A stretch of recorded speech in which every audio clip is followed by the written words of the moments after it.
अस्सलाम वालेकुम एवरीवन, क्या हाल है आप लोगों के? ठीक ठाक हैं? अच्छा, तो पिछली वीडियो में हम लोगों ने एजेंडा 21 को डिस्कस किया and with agenda 21 we concluded the chapter on the earth summit. ठीक है, अब अर्थ समिट में आपको पता है एक बहुत इंपॉर्टेंट डॉक्यूमेंटेशन जिसके ऊपर सारों ने एग्रीमेंट शो किया, that was United Nation Framework Convention on Climate Change. ठीक है, और ग्लोबल इनिशिएटिव्स के पहली वीडियो के अंदर मैंने आप लोगों को बताया था the difference between a convention and a protocol, और उस लिहाज से देखा जाए तो अब हम बात कर रहे हैं प्रोटोकॉल की, Kyoto protocol to the United Nation Framework Convention on Climate Change. ठीक है, this is probably one of the most important or the most landmark achievements in the world of environmental science, because it set certain targets जो कि पहले कभी भी set नहीं थे किए गए। पहले हमेशा कंसेंसस होता था, इसने पहली बार आके आपके कुछ टारगेट सेट किए with regards to the emissions and the reduction in the emissions। ठीक है, so that is why it becomes very important. तो आप लोगों को पता है कि आपकी जो UNFCCC था, उसका जो सारे का सारा दारोमदार था वो था कि हमने कार्बन इमिशंस को कम करना है। ठीक है, कार्बन की इमिशन यानी कार्बन डाइऑक्साइड जहाँ जहाँ इमिट होती है, जिन सोर्सेज के तहत इमिट होती है, उसको कम करना है। तो क्योटो प्रोटोकॉल ने भी यही किया, उसने कुछ टारगेट सेट किए in a very systematic manner for a lot of countries. ठीक है, और टारगेट्स थे आपके एक पर्टिकुलर टाइम पीरियड के अंदर आपने इतने इतने इमिशंस को कम करना है। ठीक है, सो क्योटो प्रोटोकॉल ने असेंशली ये किया। तो देखा जाए तो ये दो बातें तो मैं आपको बता चुका हूँ। ठीक है, कि क्योटो प्रोटोकॉल जो है वो स्पेसिफिकली एम करता है ग्रीन हाउस गैसेस को लेके। एग्रीमेंट ये कब हुआ था? ये 1997 में क्योटो में हुआ था, Kyoto in Japan. It came into force in 2005 with Russia's ratification. Ratification आपको पता है क्या होता है? ठीक है, जब रशिया ने रैटिफाई कर लिया तब जाके इट केम इनटू फोर्स, यानी तब जाके it became applicable to the countries that had ratified it. ठीक है, और इसकी रेटिफिकेशन के लिए रिक्वायर्ड थे 55 लोग, 55 पार्टीज। ठीक है, और रशिया जो थी it was the 55th party जिसने इसको रेटिफाई किया, और इसके बाद इट केम इनटू फोर्स। अगर क्योटो प्रोटोकॉल को ओवरऑल स्टडी किया जाए ये MCQ के पॉइंट ऑफ व्यू से, इट हैज़ 28 आर्टिकल्स, 28 आर्टिकल्स हैं कुल मिला के। कुछ फैक्ट्स के ऊपर आते हैं क्योटो प्रोटोकॉल को लेके। 192 parties have ratified the protocol since then. United States जो है उसने नहीं किया हुआ, इट ड्रॉप्ड आउट इन 2001, 2001 में ड्रॉप्ड आउट। अच्छा, protocol mandated the 37 industrialised Nations plus the European community cut the green house gas emissions. मैंने आपको जैसे बताया कि एक स्पेसिफिक आइडिया के तहत उन्होंने कहा कि आपकी कुछ इंडस्ट्रियलाइज्ड नेशंस हैं, उनको हम टारगेट देंगे और उन्होंने एक हद तक अपने टारगेट्स को अचीव करना है। ठीक है, डेवलपिंग नेशंस जो थे हाउएवर उनको जो था ये लीवे मौजूद था कि वो उनकी अगर मर्ज़ी हो और अगर वो कर सके तो अपने एमिशंस को कम करें, अदरवाइज़ अगर नहीं भी करे तो दैट इज़ फाइन। ठीक है, बिकॉज आपकी जो मेजर एमिशंस हैं वो आ रही हैं कहाँ से? वो आ रही हैं आपके डेवलप्ड नेशंस के तहत। More than 100 developing countries including China and India were exempted from the treaty. अच्छा, अब इंटरेस्टिंग बात है कि चाइना और इंडिया को डेवलपिंग नेशंस के तौर पे देखा गया।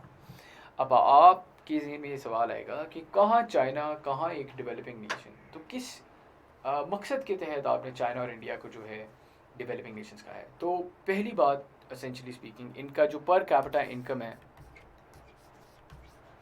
अगर आप अभी भी जाएंगे ना तो वो अभी भी यही आर्गूमेंट रन कहते हैं कि हमारे per capita income is very less. ठीक है, जिसकी वजह से they fall under the category of developing nation. Developing Nations को डिफाइन करते हुए पर कैपिटा इनकम को देखा जाता है, तो इन दोनों की पर कैपिटा इनकम काफ़ी ज़्यादा कम है, जिसकी वजह से इनको हम डेवलपिंग नेशंस कैबिनेट में लेके आ रहे हैं। पहली बात। दूसरी बात, चाइना और इंडिया दोनों की इंडिपेंडेंस हुई आफ्टर 1947। इंडिया की 1947 में, चाइना की हुई 1948 में।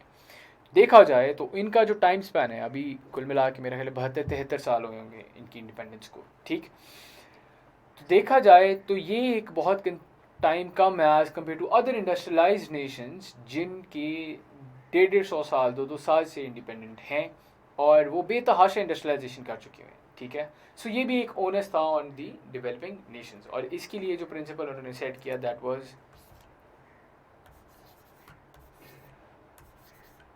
CBDR, common but differentiated, this is a D and this is in our responsibilities. Common but differentiated responsibilities. ठीक है, common but differentiated responsibilities. Common responsibility है कि हम लोगों ने ग्रीन हाउस गैसेस को कम करना है, ये सारों की रिस्पॉन्सिबिलिटी है, लेकिन इस रिस्पॉन्सिबिलिटी का ओनस ज़्यादा जो है वो आपकी डेवलप्ड नेशंस के ऊपर पड़ता है, ठीक है। और यही ये असूल जो है इसकी अक्कासी करता है, कॉमन है बट रिस्पॉन्सिबिलिटीज उस ओनस को ख़त्म करने की सारों की वो फ़र्क है, ठीक है। तो ये तो आपका हो गया CBDR, और इसके तहत अब आपने देखा कि चाइना और इंडिया भी आपके डेवलपिंग नेशंस के एम्बिट के अंदर आ गए हैं। Treaty could not go to enter effect, ये होगी भी ये बात। अच्छा, इसके अलावा एक और इम्पॉर्टेंट बात है इसकी कि treaty also established an international trading system which allows countries to earn credits towards emission targets by investing in emission cleanups outside their country. इसके ऊपर खैर अभी बाद में हम डिस्कशन करेंगे, ये एक टेक्निक आ जाती है। तो इससे क्या किया है, इस ट्रीटी ने बड़े एक मुनफरिद किस्म के कुछ इकदाम भी उठाए, जिनके अंदर emission trading was one of the key aspects of it. और उसके तहत इसने जो है कोशिश की कि किस तरीके से आपके एक सिस्टमैटिक मैनर के अंदर एमिशंस वगैरह कम हो। खैर इसके ऊपर अब डिटेल में आते हैं हम आगे, तो आप लोग को कंफ्यूज नहीं मैं करना चाह रहा। प्रोटोकॉल की इनसाइट में अगर आए तो इसका एम क्या था, इसका एम जो आप कह सकते हैं असूली तौर पे इसका एम था, वो था to ensure that undersigned reduce the green house gas emissions, ठीक है। वही बात, ग्रीन हाउस गैस एमिशंस को ख़त्म करना है, this is the aim. Principle इसका कॉमन बट डिफरेंशिएटेड रिस्पॉन्सिबिलिटीज़ है, जिसके ऊपर मैं बात अभी कर चुका हूँ, तो इसलिए हम इसके ऊपर ज़्यादा गुफ्तगू नहीं करते। CBDR,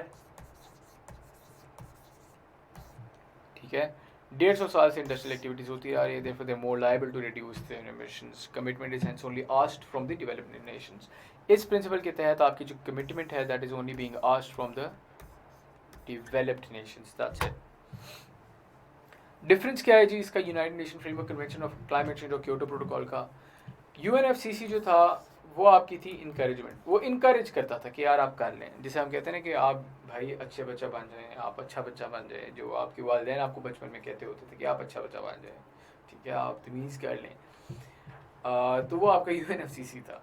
अगर वही वालिदैन आपको कहें कि बेटा आपने अगर अंकल के घर जाके कोई बदतमीज़ी ना की तो हम आपको जो है कोई तोहफे में कुछ इनाम देंगे, ठीक है, आपको इंसेंटिवाइज़ किया, आपसे कमिटमेंट ली बाकायदा, तो दैट इज़ क्योटो प्रोटोकॉल, ठीक है।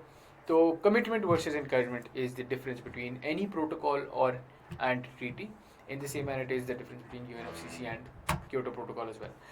जो कमिटमेंट पीरियड्स की बात करो, देखिए 2005 में जब ये इनफोर्स आ जाता है तो फिर 2008 से 2012 तक पहला कमिटमेंट पीरियड चलता है, ठीक है, जिसके अंदर रिड्यूस करना था cumulatively green house gas emissions 5.2%। 5.2% का टारगेट था कि हम लोगों ने 1990 के अंदर 1990 के अंदर जो एमिशंस हुई थी उन एमिशंस को यार्ड स्टिक बना के, एक यार्ड स्टिक बना के उन एमिशंस को 2008 में उन एमिशंस को यार्ड स्टिक बना के हम लोगों ने हमारी जो एमिशंस हैं उनको 5.2% रिड्यूस करना है, यानी जितनी एमिशंस वहाँ हुई थी उससे 5.2% कम हम लोगों ने एमिशंस करनी है, ठीक है। तो ये आपका पहला कमिटमेंट पीरियड था। फिर आपका सेकंड कमिटमेंट पीरियड वही चीज़ 18% आपने रिड्यूस करना है। इसमें नोट करने वाली क्या बात है, इंडिविजुअली डिफरेंट वैल्यूज हैं। देखिए 5.2% को अचीव करने के लिए ये नहीं कि आप सारों को कहोगे आप 5.2% आप काम करें, नहीं, हर कंट्री के उसके पर कैपिटा इनकम और उसकी जो ओवरऑल इकोनॉमिक एक्टिविटी है उसके अकॉर्डिंगली हर डेवलप्ड नेशंस को उसके टारगेट दिए गए, जिसके अंदर आप अगर वेरिएशन देख सकते हैं तो US का 7% टारगेट था, EU का 8% था, कनाडा का 6% था, ठीक है।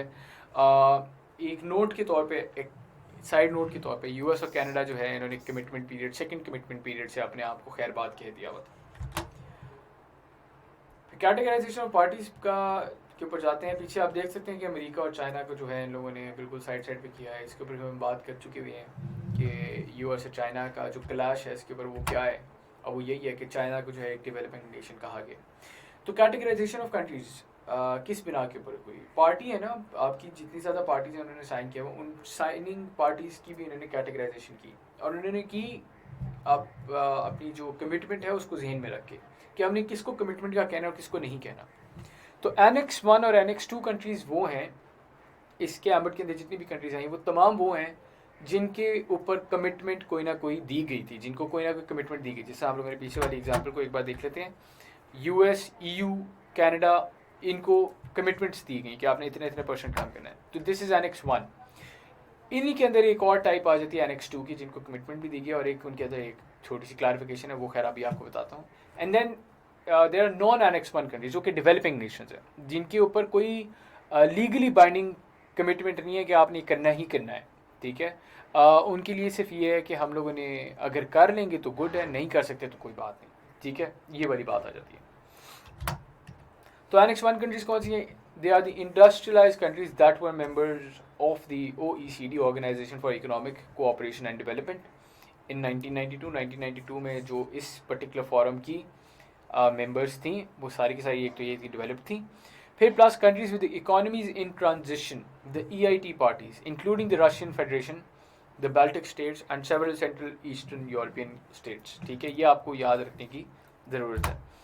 एनेक्स 2 कंट्रीज़ कौन सी थी? वो तमाम कंट्रीज सिवाय EIT पार्टीज़ के। इन EIT पार्टीज़ को निकाल के आपकी OECD की जो जो भी कंट्री मेंबर थी ना, वो तमाम एनेक्स 2 के अंदर आ जाती है। और एनेक्स 2 वाली जो कंट्रीज थी, इनके लिए खसूसन ये ज़रूरी था कि other than the commitments that were being given to them, they were required to provide financial resources to enable developing countries.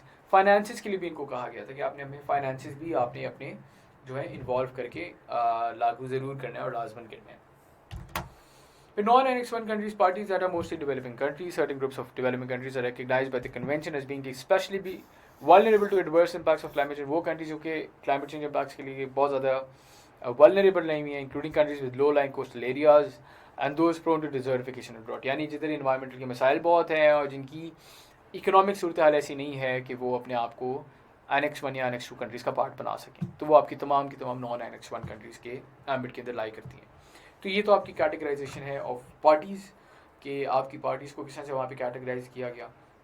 अगली वीडियो के अंदर हम अब क्योटो मैकेनिज्म की तरफ जाएंगे, उसके बाद हम क्योटो के सक्सेसेस और फेलियर्स को एनालाइज करेंगे, and then lastly Paris agreement को भी हम थोड़ा बहुत देखेंगे, क्योंकि Paris agreement is the successor of Kyoto protocol, तो उसके ऊपर हम नज़रसानी करेंगे। तो उम्मीद है आपको यहाँ तक ये बातें समझ आ गई हैं, और नेक्स्ट वीडियो में फिर हम मुलाकात करते हैं। बहुत बहुत शुक्रिया आपका।